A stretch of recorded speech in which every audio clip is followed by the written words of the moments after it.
Well, hey guys, Bart from Bicycle Rider YouTube, and I am out doing a little night riding, which is not hard to do since it's November 2025. Daylight savings has ended all over the world. I'm figuring that out. I'm in the different hemisphere, so I thought maybe it ended it for me a little bit early, but figured out it's all about the same time. But the moral of the story is, at 5 o'clock, it's dark. After spending all summer long getting fit and doing all the events in the fall where you actually feel like you're getting someplace with your fitness and your riding, you don't want to have to stop just because it starts getting dark, and I highly suggest you don't. What I do suggest is you get a really a nice set of lights and continue your riding. Definitely increases the fun value, and to me it increases the safety riding at night with the correct lights. So there's a lot of lights on the market. Let me tell you right now, my pick for 2025, I'm not going to save it to the end, for best urban light is the Magicshine, which is a company that's been around for about 18 years that I've known since they hit the market because I was doing a lot of night racing back in the day. Magicshine, and this is the HORI, H-O-R-I, which is short for horizon. And I'm going to tell you why they named it the Horizon. It's a commuter style light, which is different from your off-road racing lights. Don't get the two confused. I have sets of both back in the United States, and I needed one set of lights that could kind of do dual purpose right now since I'm traveling, and I also needed something that was solid and wasn't going to break. There's a lot of cheap lights on the market. That I can say that because I've owned a bicycle shop and held a lot of night rides, and I saw what people brought to those night rides, and a lot of it was cheap junk that they bought off of Amazon, eBay, AliExpress, different online marketplaces. Rather than buying a quality light, they bought something in between. And I'm here to tell you that Magicshine could be confusing because the price is very low for the quality that you get. You can almost confuse it for one of those cheap products that have a lot of functionality and look good on paper, but aren't actually great for riding. And they can get confusing with all their functions. Now, Night Rider's been around long enough that they've kind of got it down pat how to make the light work for the rider, but still give functionality. And God, they've got a new thing too that it's great. It's be kind. You know, when I said Horizon, it's because the light cuts the top of the beam off, so you're not blinding the cars. You're being kind to cars. You're not being part of the problem. I didn't understand that for a long time. I'm like, I want to be seen. Those cars blind me all the time. They cut me off. I don't care. And that's not the right attitude to have. I think we can all work together. And when you don't blind the cars, they don't flash their lights at you.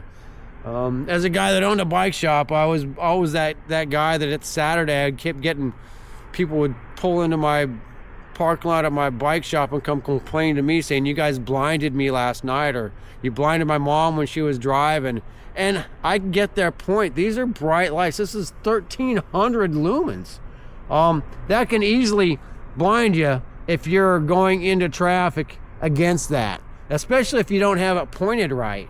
And that's a whole nother thing, because these guys would come to my shop and they'd ride around with this light pointed up in the air. It's not even pointing to the ground, and it looks dorky that way, but it also blinds the cars. I've been blinded by people on bikes when I was driving.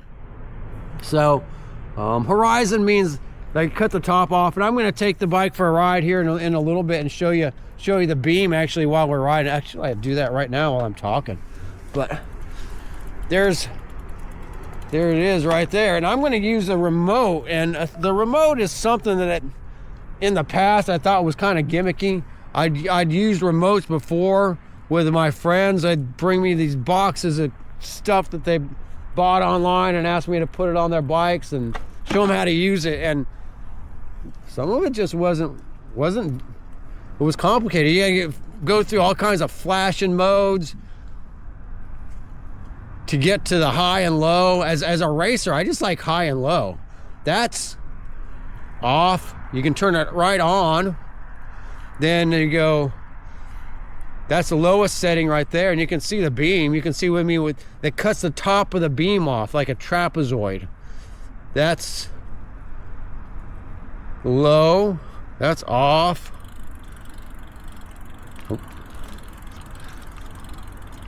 That's high. Boy, that's pretty bright. That must be the 1300 mode. That must be the 200 lumen mode. That's the 400 lumen mode. And that's the 900 lumen mode. So that's plenty of light in the urban situation to ride wherever you want. Riding urban, there is light, you know, so you don't have to worry about complete darkness or trying to see every corner, you know, like you do in off-road racing. And that's why I say there was a difference between the off-road racing lights and the urban lights. And they almost shouldn't play in the same environment, because I've seen a lot of people buy those off-road racing lights. I believe them, I have several sets myself, but I don't use them, you know, urban. And they will absolutely overpower the cars and overpower the other riders. So having a nice set of urban lights like this is really all what you need. The off-road racing lights, the prices can be pretty high, but there's a lot of technology and a lot of quality that go into those lights too. The price of this, like I said before, it's almost confusing because the price is so dang good. You can almost get it confused with the cheap products that you can get off of some of the online marketplaces. I mean, Magicshine sells online. I should say they've got their own Amazon store. I was a Magicshine dealer in my bike shop. I like their lights so much. But believe me, the quality, let's see if I can take this back over here and use the little street light here to show you guys what this light looks like. But it's a high quality light. It's got a really good mount. Functionality wise, they make it very easy to use. Turn off my GoPro. For $80, you can get this HORI 1300S. It comes with a mount, and it's a very sturdy mount. I mean, I've got the new GoPro, what is it, the Hero 13 here. It's an aluminum bodied light, you know, so it's got good, well, the lenses on it are really good. They're automotive style dual lens. Let me see if I can turn it off so I can get the camera close to it without blinding you guys. You got the kind of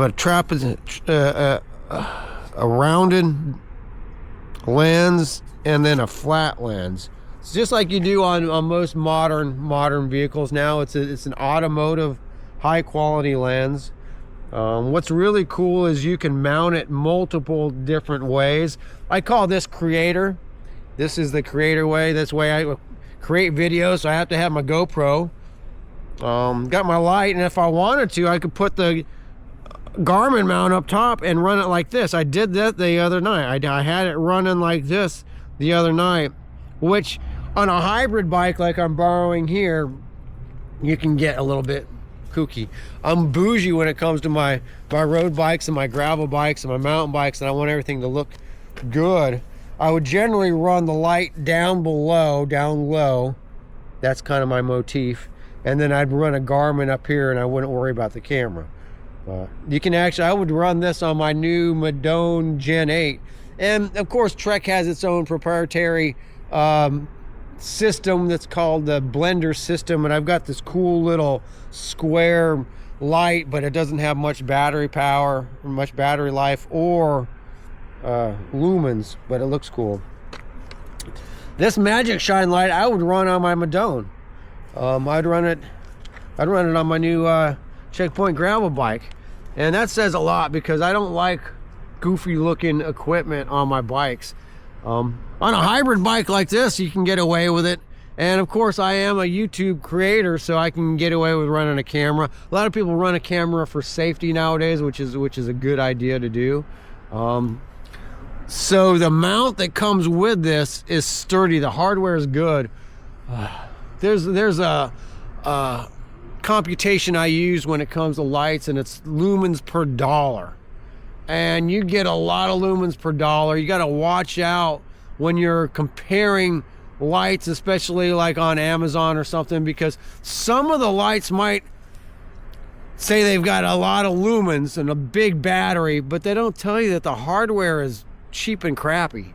I don't know how many times we were hooking up lights to someone's handlebar, and you torque it just a little bit, next thing you know, you crack the whole plastic mount, or you lose the little hex screw out the side.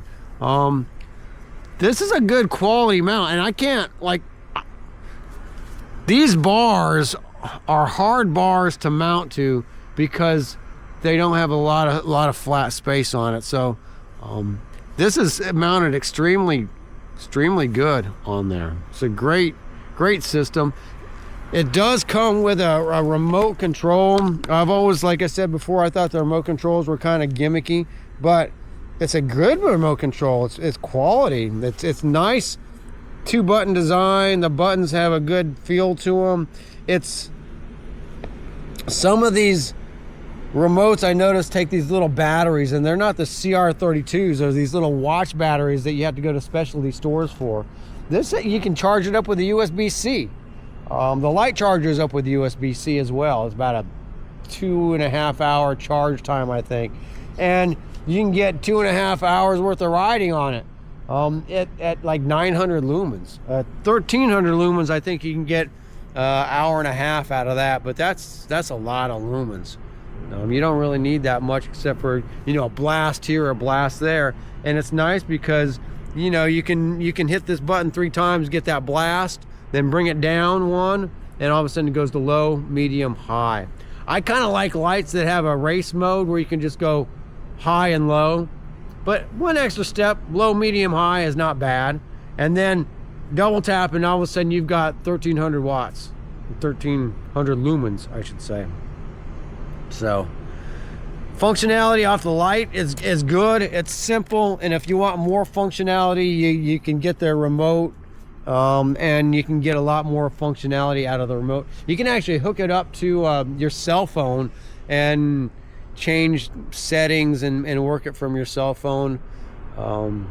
Some people like that. It's not really something that I worry about. There's a lot of other little functionality too. You can actually get the light to pair with your tail light. When you turn one on, it turns both of them on. If you stop your motion for a little bit to stop and talk, your lights turn off by themselves. When you start, it senses the motion, it turns on by itself. You know, there's a lot of cool little functionality that an urban light will have. As someone who races bikes, I just kind of like high and low. But when you're riding urban, it's nice to have a lot of these extra functions. Oh, let me turn this off so I don't blind the camera. See, I can turn it right off on my remote. But going back to the story about Magicshine, I remember when they hit the scene about 18 years ago during the off-road racing, and you know, we were all using these American-made lights, and I hats off to those guys, man. I think most of those companies are still around, and that's hard to say for an American company. Let's see, Saigo Light, good stuff. Lights in Motion, good stuff. Outbound, good stuff. Night Rider, good stuff. Their mounts suck. I can say that because I've lost a lot of lights because of this little mount that they have that seems to just come off. Very good quality lights, but their mount sucked. And all those 3 companies, hats off to them, American made, but they're expensive. You know, you don't get as many watts per dollar because the quality is high, and US manufacturing costs a lot. So they can manufacture this in China, put very high quality into it, and sell it for $80 for the whole system, including the remote, the mount, and a high quality light that you can configure in multiple ways. So you can It's got good hardware with even a small Torx wrench rather than Phillips that's going to strip out on you. So you can put the Garmin mount on top. You can put a decorative cap if you don't want the Garmin mount. You can put the GoPro mount. You can flip this around so many ways, and it's good hardware. It's not cheap hardware. And that's important when I say dollar to lumen. It doesn't matter what that factor is. If the hardware breaks, then it's not worth anything. And that's what I'm borrowing a bunch of lights right now with broken hardware, and I'm happy. I'm thankful that my friends said, hey, you can use this if you can figure out a way to put it on your handlebars. When you're traveling and you know, people are giving me stuff, you find a way, you duct tape it to the top of your handlebars. Speaking of duct tape on the top of your handlebars, that's the reason I first fell into the love of riding my bike at night. When I was a kid, I used to steal my dad's flashlight and duct tape it to the handlebars and ride around in the fields, and I thought it was super cool. I think he did too, even though he complained I used all his D batteries and all his duct tape. There's always more D batteries and more duct tape, so I think he was kind of laughing to himself, but I enjoyed that. I've never grown out of it. Zone 2. There's a lot about training in Zone 2. Zone 2 is kind of boring. Go do Zone 2 on your bike at night. That's fun. I mean, Zone 2 is kind of hard to do with a group of people because you got to stay steady and you got to go slow.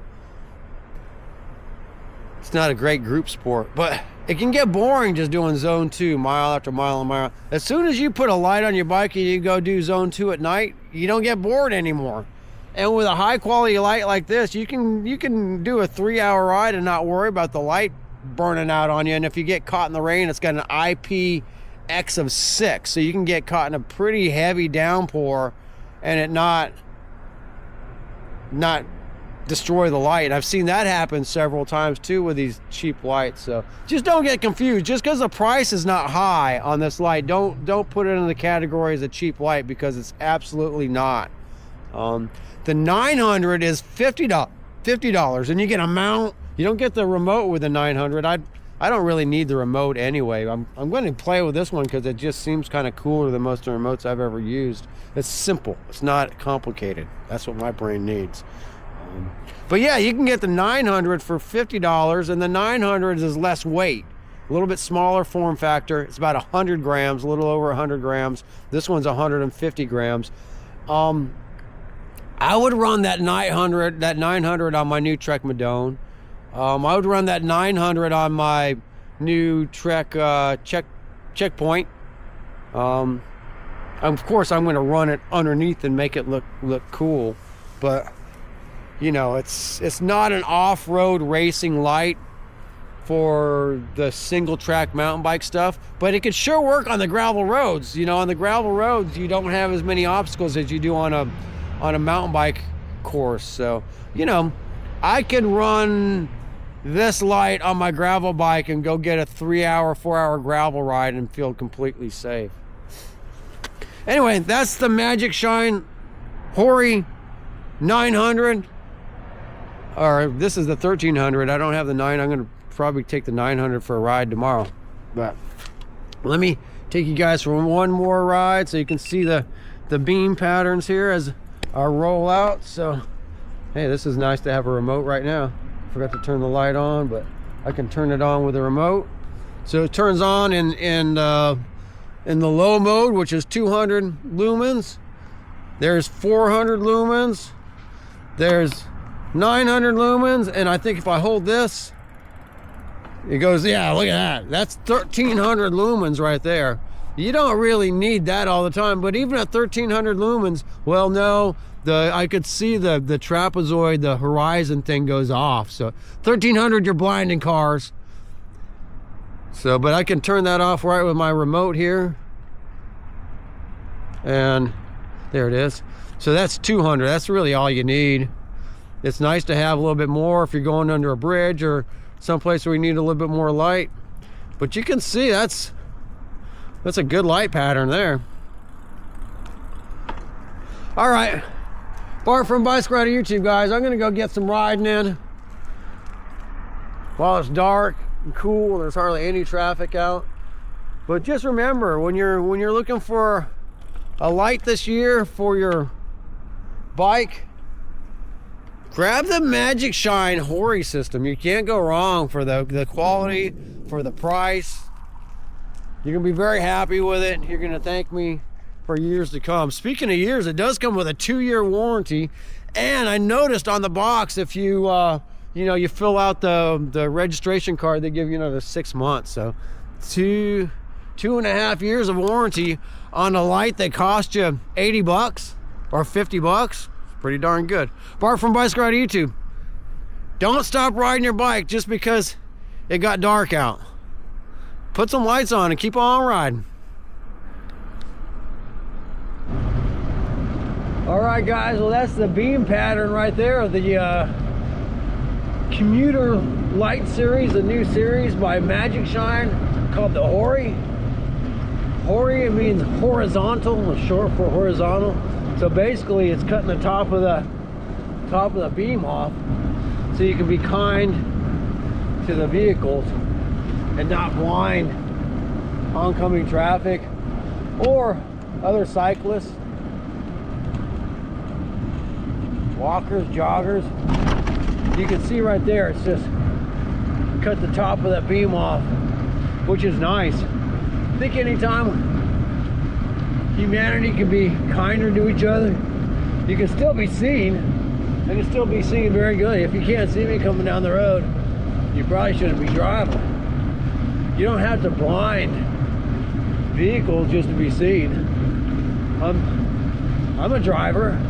I've been blinded, and I can see why sometimes the cars have a problem with us. You know, and as a cyclist, I know we have problems with cars too. Believe me, I'll see both points of it. But this light will help keep the peace. It's nice with this. I'm not getting glared in my own eyes either. So not only am I not blinding the cars, oncoming traffic, I'm not blinding myself. Whew. Well, all right, guys, enough philosophy for me on being kind as you ride your bike. And there's cycling through the modes right there. So that's 900 lumens, more than you really need. That's 200. That's good amount of lumens for riding around. You can still be seen. And if you want something in the middle, there's 400 lumens right there. Definitely good enough. All right, turning the camera off, guys. I'm gonna go get a ride in after dark because I'm not getting chased inside just because the sun went down. Bought myself a set of lights. Now I'm gonna go for a ride. All right, I found a button on the remote control. It goes from 900 to 1300. There's 1300 watts right there. That'll blind a car. But it'd be good for when you really need to see what's in front of you. And then with the remote, you can easily just hit the button, kick it right back down. So right there is